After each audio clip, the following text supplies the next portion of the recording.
Looks like we've got some bad blood brewing in the Charm City between Lamar Jackson and the Ravens. Trade rumors are swirling around the two-time MVP amid a Baltimore Sun report that Jackson and head coach John Harbaugh aren't seeing eye to eye. The Sun reported Jackson has been dozing off in team meetings, and Harbaugh has grown tired of the 28-year-old quarterback. Harbaugh addressed those rumors yesterday. I love him, always have, always will, and I know he's fighting like crazy to get back. So anonymous reports or things that get said or written or whatever, I don't really I don't need anybody speaking for me, so just ask me and I'll tell you what I think. Pretty blunt there from Coach Harbaugh. Of course, there's a lot of love. I mean, Jackson and Harbaugh have been one of the best coach-QB combos over the past decade. Ryan Bass here with you. Let's welcome in CBS Sports senior NFL writer Will Brinson. It's been a long time since I've seen you, my friend, so good to be back with you. Way too long. Jackson will be a hot commodity on the trade market should he want to be moved and should the Ravens want to move him. Let's run through some of the 5 possible trade destinations. Let's start in Miami. Lamar, of course, from sunny South Florida. Reports say he wants to play for the Dolphins. Could they make this work, Will, with Tua seemingly on his way out?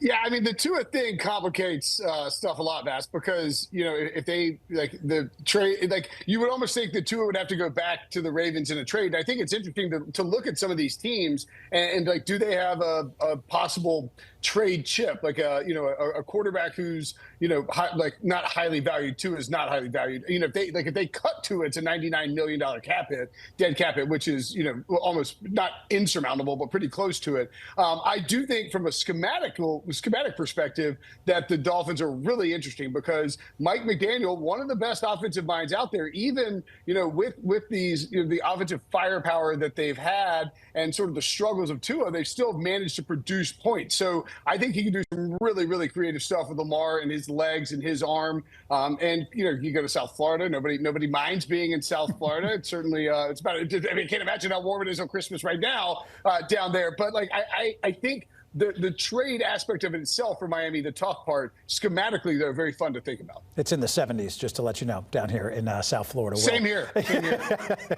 And by the way, it would be interesting, right, to see what Lamar, a playmaker, could do in that Mike McDaniel offense.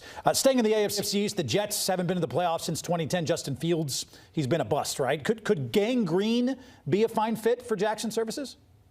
So I think this one is really interesting because the Jets signed Justin Fields to that big contract. We thought the idea was that they were going to run a lot of read option with him, and they really didn't utilize his. He ran a lot, but they didn't utilize his legs on purpose quite as much until later in the season, and it was effective when they busted that out, in an early quarter of the game against the Bills. Excuse me. And so you could do some of that same stuff with Lamar Jackson, and then there's the compensation part.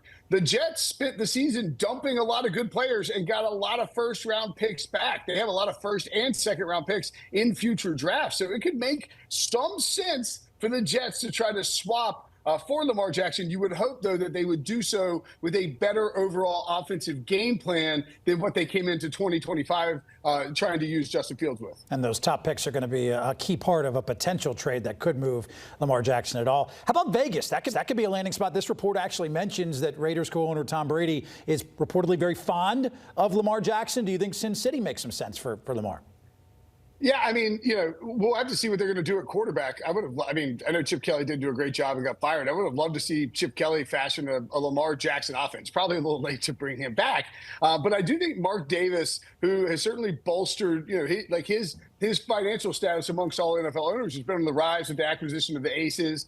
Tom Brady being there means you want to swing for the fences. They've made that clear. You go out and you hire Pete Carroll, you hire Chip Kelly. They've spent money. They clearly want to be better. It's a team, a roster that isn't fabulous, but you see what Lamar Jackson's done with his tight ends, whether it's Mark Andrews, Isaiah Likely. Him and Brock Bowers could make some sweet music, I think, out there in the desert. Again, the compensation, you're talking about high first-round picks that the Raiders will have because they're a bad football team for the last few years. So maybe that could work. Certainly, if they want to try and make a splash, Lamar Jackson is as big as it gets. Give me a Brock Bowers, Lamar Jackson handcuff at fantasy. I'll take that every day out in the desert. How about we stay in the desert, right? The Cardinals expected to be quarterback hunting as well. Of course, the Kyler Murray era looks like it's over in Arizona. You think maybe Jackson's the answer to their prayers in a really tough NFC West? Yeah, I mean that's the thing is if you're coaching the Arizona Cardinals, and whether it's Jonathan Gannon or I don't think they're going to move on from him, but you never know. The NFL is a fascinating place. If we were talking about Lamar Jackson getting traded, you have to deal with Mike McDonald, Sean McVay, and Kyle Shanahan for like the next 10 years. So how do you flip the script on those three masterminds, whether it's offensive or defensive? In the case of McDonald, you go out and get Lamar Jackson, and Kyler Murray clearly isn't it.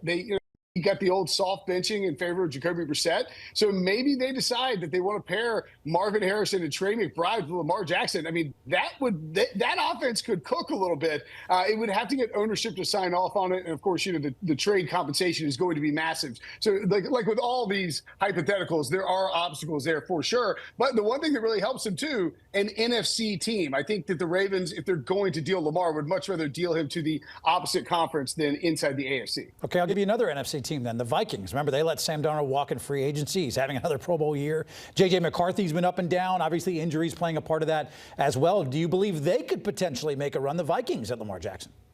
So I think the Vikings are kind of interesting because of just how poorly the J.J. McCarthy experiment has gone. Now, he's been banged up, but he's a former first-round pick, a former national champion, and he is somebody who, in the early stages of his career, his value is not a first-round pick, but he might be worth a second-round pick as like in the the hypothetical framework of a trade where like, all right, we're going to give you 2 firsts and J.J. McCarthy for Lamar Jackson, and that gets it done. Something along those lines. Now, Kevin O'Connell, we typically seen him operate with, I don't want to say like traditional passers, like pocket guys, but Lamar's a great pocket passer, so I don't think that's an issue at all. And Kevin O'Connell, if you think a guy can scheme up something to help utilize the strengths of his quarterbacks, Kevin O'Connell is that guy, and certainly would get the most out of Lamar Jackson. And I think that J.J. McCarthy factor, maybe somebody in Baltimore liked him, maybe they think they can get the best out of him. That part of it is very interesting to me. Justin Jefferson will probably be on line one calling the Ravens to try to get that move. Justin Jefferson would not mind Lamar. Yeah.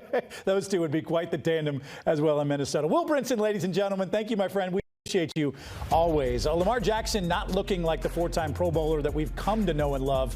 Injuries, of course, have played a factor, but you look at the last 8 games, completion percentage has dipped. He's running less, and he's thrown 5 picks. That's the same total from his previous 21 games combined. Jackson's status up in the air for Saturday's game against the Packers as he's nursing a back contusion.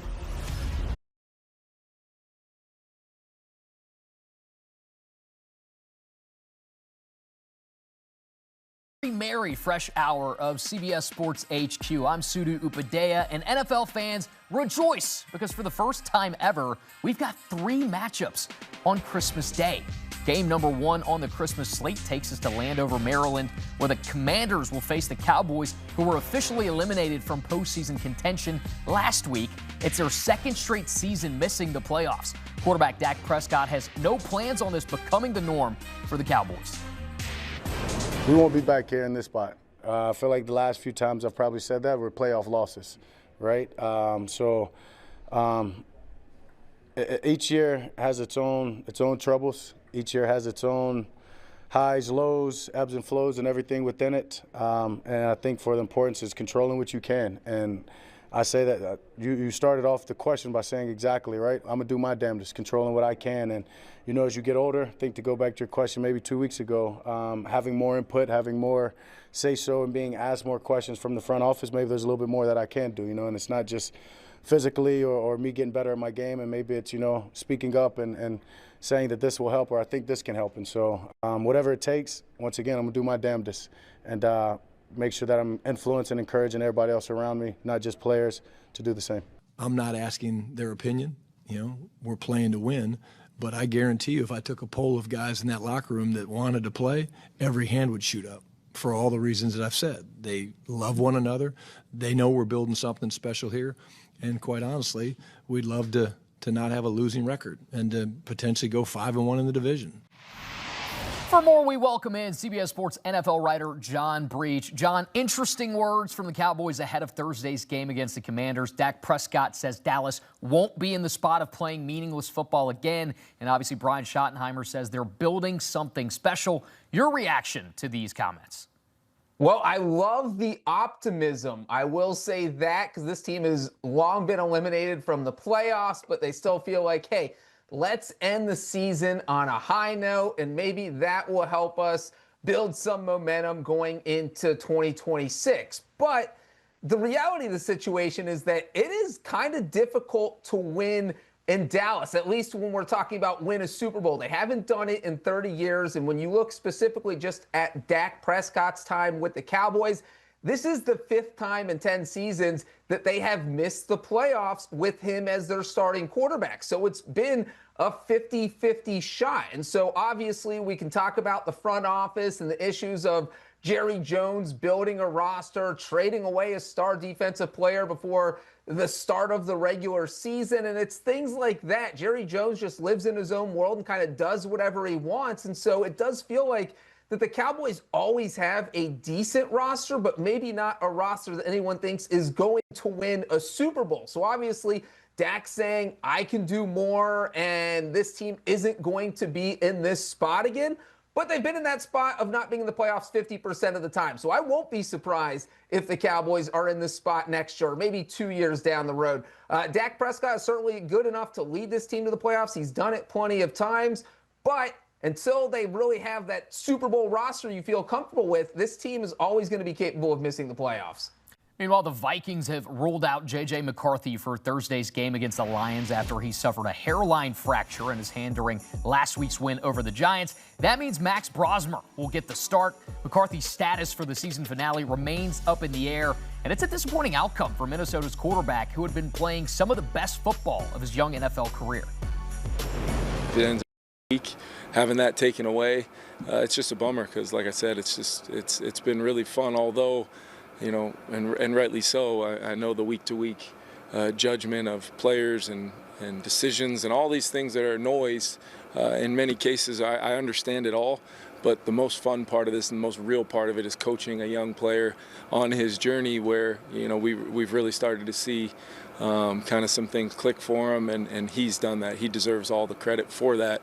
So it is, you know, it's just a bummer that we don't get to see it, you know, this week on Thursday back at home. But like I said, you know, he's in a good spot mentally.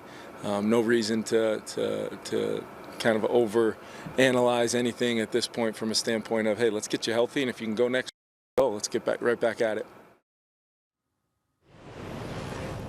John, no J.J. McCarthy this week, possibly in Week 18. We'll wait to see on that. But definitely some high praise for the second-year quarterback out of Michigan. O'Connell said he was starting to see things clicking for McCarthy. Do you share that assessment? Well, look, that assessment is correct, because if you're just looking at the Vikings' last 3 games, they've won 3 in a row. J.J. McCarthy has been a big part of that. You look at that game against the Commanders a few weeks ago. That really felt like his coming out party. That was 3 touchdown passes. He looked great. And then they beat the Cowboys in Dallas in Week 15. And that was where he outdueled Dak Prescott. And you really start to think, my goodness, J.J. McCarthy, now we know why Kevin O'Connell had so much faith in this guy as his starting quarterback. And he didn't look as great against the Giants last week, but the Vikings still won. But I think right now the problem is that those 3 games, it kind of felt like a tease, because it's not like J.J. McCarthy played like that all season. He struggled at the beginning of the season, obviously turned the corner, as I just said, and looked good over the past few weeks. But who's the real J.J. McCarthy? Is it that guy that struggled at the beginning of the season? Or is it that guy that beat up on 3 straight NFC East teams? So we don't know. And so when you're talking about a guy who missed his entire rookie year, has been banged up a lot this year, and now the Vikings are really in a tough spot, because next year is kind of it. He's going to start in 2026. And then after that, they have to make a decision on his 5th-year option. So they're not going to have a huge sample size when they do have to make this decision. But if you are Kevin O'Connell, you are obviously thrilled with how J.J. McCarthy is playing right now. You hope that translates into 2026, and you hope he can give you a full season of good health and good play, and then you know for sure he is your quarterback of the future. But right now, it does feel like a question mark.